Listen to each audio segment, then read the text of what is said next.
মই এটা কথা লৈ আজি আপোনালোকৰ ওচৰত আহিলোঁ। কথাটো বহুত দুখজনক হ'লেও মই ক'বলৈ বাধ্য হ'লোঁ। আজি এটা ভিডিঅ' বনাইছিলোঁ মই অসমীয়াত কথা পাতি। সেই ভিডিঅ'টোত আপোনালোকে এনেকুৱা উল্টা পাল্টা কমেণ্ট কৰিলে মোক যে মই অসমীয়া ক'ব নাজানো।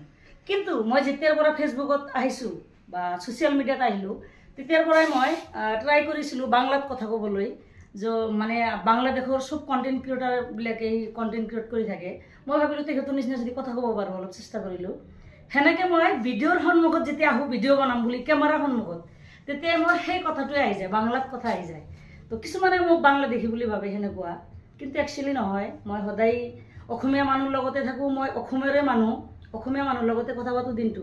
কোনেও ক'ব নোৱাৰে যে মই অসমীয়া নাজানো।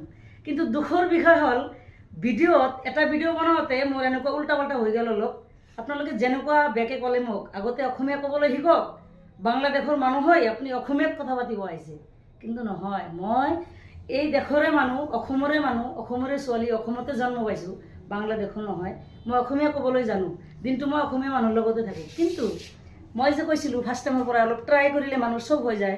ফাৰ্ষ্ট টাইম ভিডিঅ' বনালোঁ মই বাঙালীত, মানে বাংলাদেশৰ মানুহ নিচিনা কথা কৈ সেইকাৰণে সেনেকুৱা হৈ গ'ল। ভিডিঅ'টো অলপ ডাঙৰ হৈছে, লং হৈছে, তথাপি আপোনালোকে চাব। আৰু মানুহ উল্টা পাল্টা এনেকৈ মানুহ এটাৰ বেকগ্ৰাউণ্ড নাজানি আপোনালোকে যেনেকুৱা কৰি মানুহ মানে দুখৰ ফালে কথা কয়, মানুহক দুখ দি কথা কয়, সেই কথাবোৰ একচুৱেলি ক'বলৈ গ'লে ময়ো জীৱনত সেনেকুৱা কাকো কৈ পোৱা নাই। সেনেকুৱা মোৰ মতে ক'ব নাপায় নেকি যে এনেকুৱা মানুহ মই কি কৰি খাওঁ, মই কি কৰোঁ, মোৰ ঘৰত কেনেকুৱা, সংসাৰত কাই আছে, কোনে আছে, মই এই সংসাৰটো কেনেকৈ চলাই আছোঁ, এইবিলাকতো আপোনালোকে নাজানে। আপোনালোকে মোৰ দেখাবাই কোনটো, মই যে ঘৰৰ পৰা গাড়ী লৈ ওলাই যাওঁ, বজাৰত যাওঁ, কিবা কিনিব গ'লোঁ, কিবা কৰিলোঁ, আপোনালোকৰ চকুত সেইটোৱে পৰে। কিন্তু মই একচুৱেলি কিমান কষ্ট কৰোঁ, দিনটো কিমান কষ্ট কৰোঁ, কষ্ট কৰি উপাৰ্জন কৰি এই সংসাৰখন চলাই আছোঁ।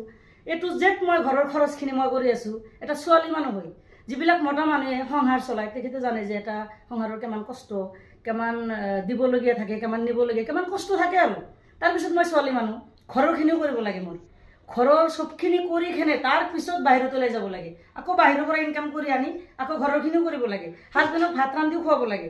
যিবিলাক হাজবেণ্ডে ইনকাম কৰি ৱাইফক খুৱায় তেখেতেতো ভাত নবনায়, ঘৰৰ কাম নকৰে, বাহিৰতে থাকে, বাহিৰৰখিনিয়ে কৰে। কিন্তু মই বাহিৰৰখিনি, ঘৰৰখিনি, চবখিনি কৰিব লাগে। সেইকাৰণে মানুহ এটাৰ বেকগ্ৰাউণ্ড নাজানি আপোনালোকে ইমান কষ্ট দি কথা নক'ব, বহুত বেয়া লাগে। কাৰণ ছ'চিয়েল মিডিয়াত অহাৰ পিছতো কিছু গম পাই আছোঁ মানুহবিলাক কেনেকুৱা। মানুহৰ ব্যৱহাৰে মানুহৰ পৰিচয়। ভিডিঅ'টো বহুত লং হ'লে তথাপি চবকে অনুৰোধ কৰিছোঁ অলপ চাব ভিডিঅ'টো। আৰু মই অসমীয়া ক'লোঁ আজি, ক'ত কেনেকুৱা ভুল হৈছে মোক অলপ আপোনালোকে যদি ধৰাই দিয়ে মই আকৌ পাৰিলে শুদ্ধ কৰাৰ চেষ্টা কৰিম। ধন্যবাদ।